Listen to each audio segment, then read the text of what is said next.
Selamat pagi, shalom buat kita semua. Puji Tuhan. Tema Natal kita tahun ini adalah tema yang sudah tidak asing lagi buat kita, yaitu kemuliaan bagi Allah dan damai sejahtera dunia. Bahwa tema yang diusung ini adalah untuk menyikapi keadaan dunia yang dalam keadaan sedang menuju kepada masa sukarnya. Dan masa sukar yang sedang dialami oleh dunia dan tanpa kita sadari, inilah yang melatar belakangi Natal kita tahun ini. Di mana kita melihat peristiwa-peristiwa yang sangat menegangkan sudah terjadi dan sedang terjadi.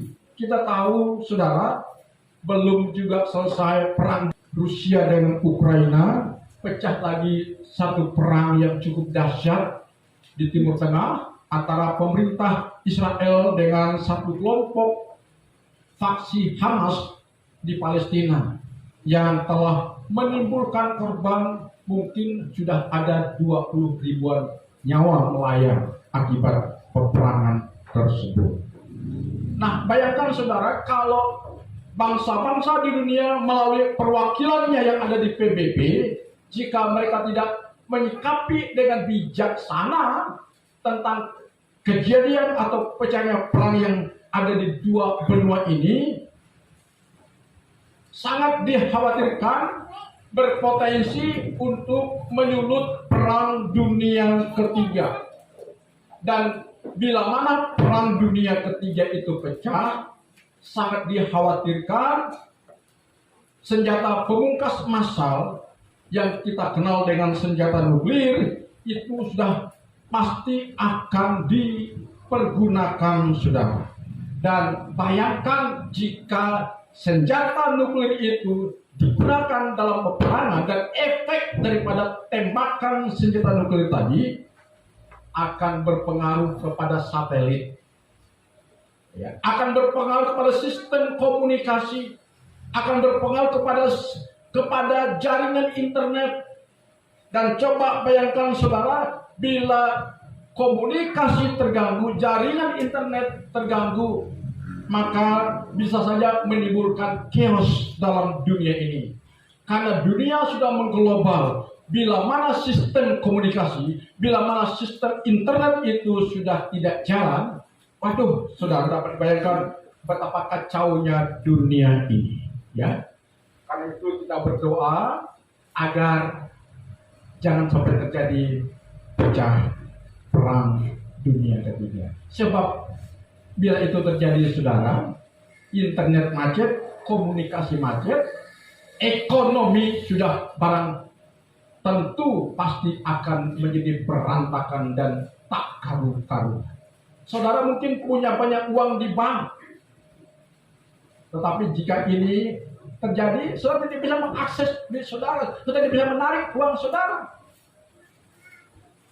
Ya, makanya saudara-saudara, kita banyak berdoa untuk situasi dunia agar jangan sampai terjadi pada masa kita ini. Amin.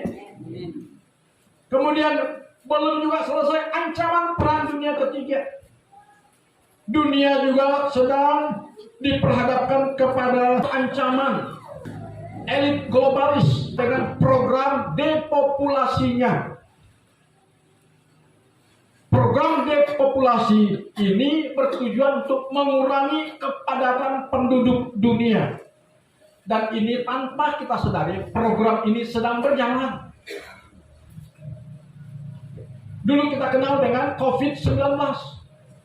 Sekarang saya dengar ada di Singapura ada COVID baru namanya Omicron kalau tidak salah saya. Omicron ini baru pulang dari Hong Kong. Ada COVID yang namanya keren lagi. Dulunya Corona, nama yang paling bagus. Sekarang namanya Omicron.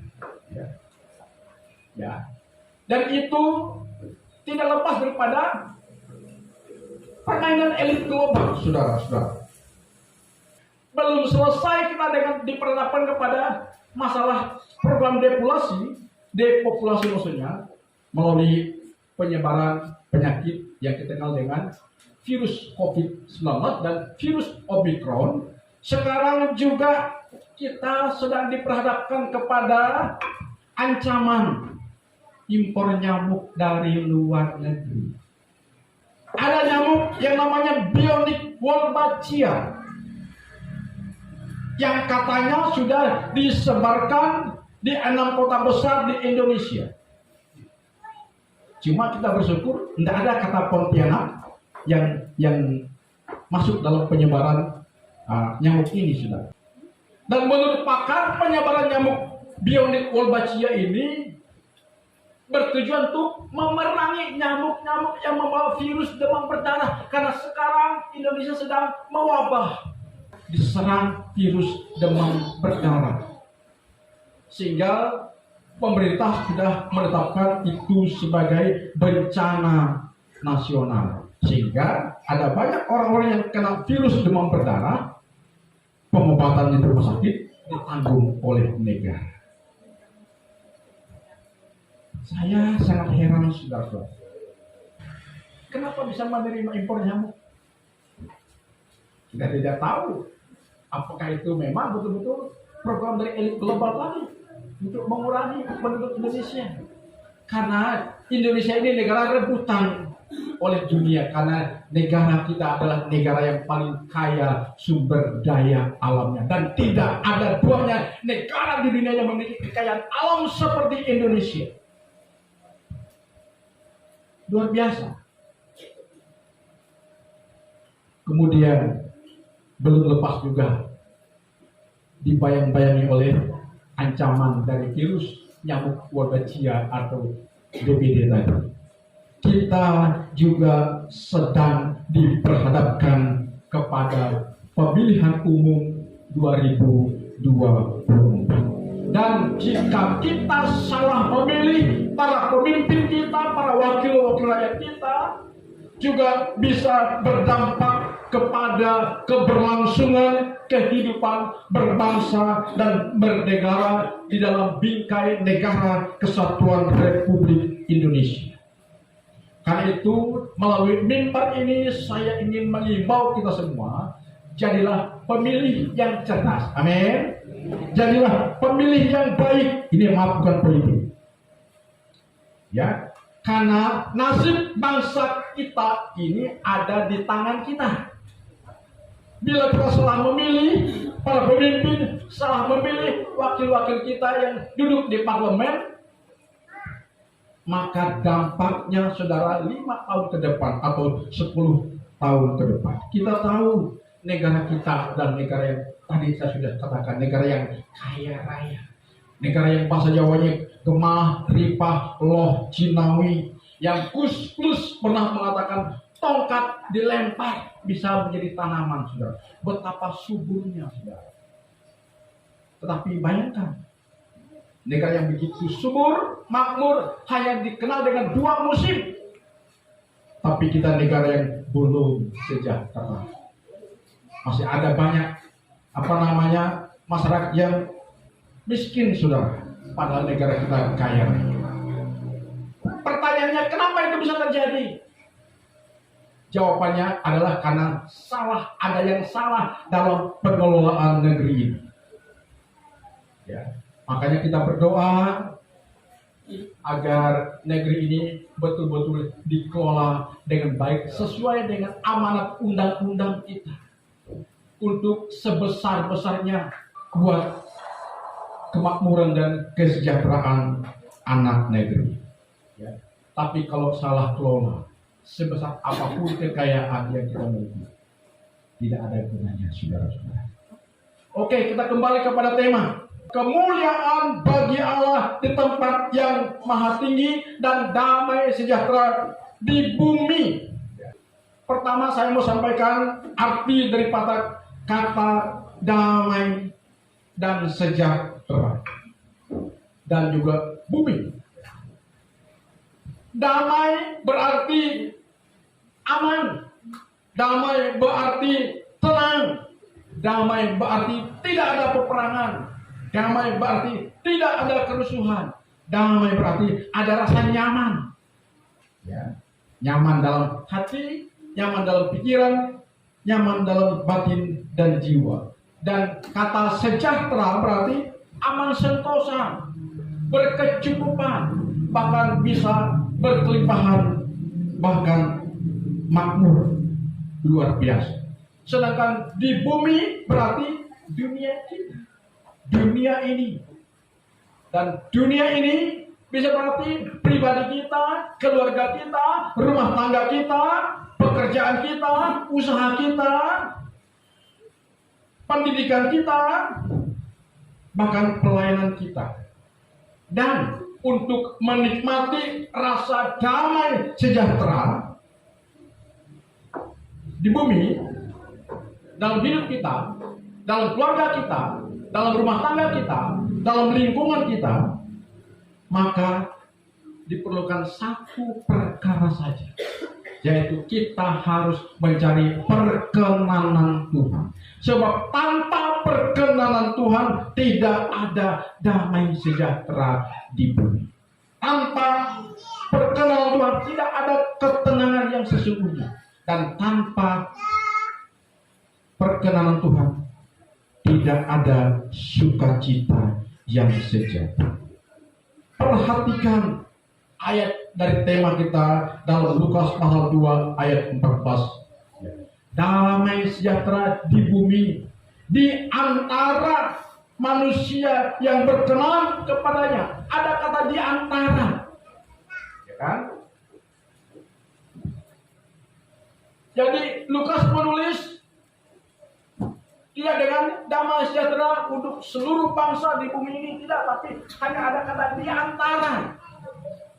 Maksudnya apa? Dari sekian miliar penduduk dunia ini, tidak semua orang yang bisa menikmati damai sejahtera dalam dirinya, dalam hatinya, dalam jiwanya, dalam batinnya. Hanya ada di antara. Artinya tidak semua orang, hanya segelintir orang.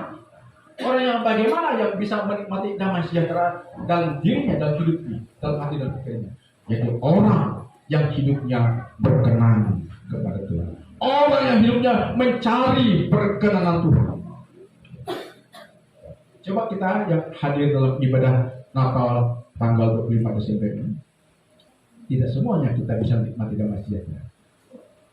Dan damai sejahtera itu hanya bisa kita rasakan, bisa kita miliki, bisa kita nikmati jika perkenanan Tuhan melekat erat dalam hidup kita. Dan tanpa perkenanan Tuhan tidak ada damai sejahtera. Orang yang berkenan kepada Tuhan adalah orang yang hidup dengan cara Tuhan, melakukan kehendak Tuhan, melakukan firman Tuhan, menjauhi dosa, hidup benar. Ya. Jadi Natal tahun ini, marilah kita menjadikan perkenanan Tuhan dalam diri kita itu sebagai goal yang harus kita capai. Amin. Sebab Natal tahun ini tidak akan berarti apa-apa jika kita belum ada di dalam perkenanan Tuhan. Kemudian kita lihat dalam kalimat yang kedua, yaitu kemuliaan bagi Allah. Kemuliaan itu artinya adalah keadaan mulia, keluhuran, keagungan, dan kehormatan. Dan ini ditujukan untuk Tuhan kita, Sang Pemilik hidup kita, Sang Penebus hidup kita, yaitu Tuhan itu sendiri. Akhir kata, Bapak Ibu yang saya kasih di dalam Tuhan, dengan kita mencari perkenan Tuhan, melakukan kehendak Tuhan, hidup dengan cara Tuhan, menjauhkan dosa, jangan ada pelanggaran hukum di dalam diri kita, baik hukum negara maupun hukum agama atau hukum Tuhan. Kita harus hindari, jangan sampai ada kita terkategori sebagai orang yang suka hidup dalam pelanggaran hukum. Sebab orang yang berkenan dan memperkenankan Tuhan mereka sudah pasti takut untuk melanggar hukum. Ya. Sebab bila hukum itu kita langgar, yang merasakan dampaknya siapa? Yaitu kita sendiri. Karena itu Natal tahun ini, marilah kita mencari perkenan Tuhan. Katakan amin. Supaya dengan kita mendapatkan predikat sebagai orang yang memperkenankan Tuhan, maka sudah barang tentu damai sejahtera dalam hidup kita, dalam rumah tangga kita, dalam keluarga kita, dalam pribadi kita, pasti akan kita rasakan dan nikmati. Dan itulah yang membuat hidup ini lebih indah, lebih elok, lebih menyenangkan jika ada kedamaian.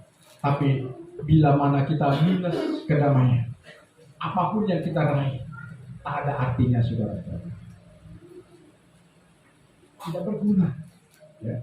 Karena itu mari hari ini dengan kita menjadi orang yang berkenan kepada Tuhan, maka damai sejahtera dalam diri kita pasti akan kita nikmati. Katakan amin. Dan dengan kita menikmati damai sejahtera karena kita orang sudah berkenan kepada Tuhan, maka kita mampu untuk jadi alat buat kemuliaan Tuhan. Amin. Haleluya, haleluya. Tuhan Yesus memberkati. Demikian pesan Natal tahun 2023 kita semua.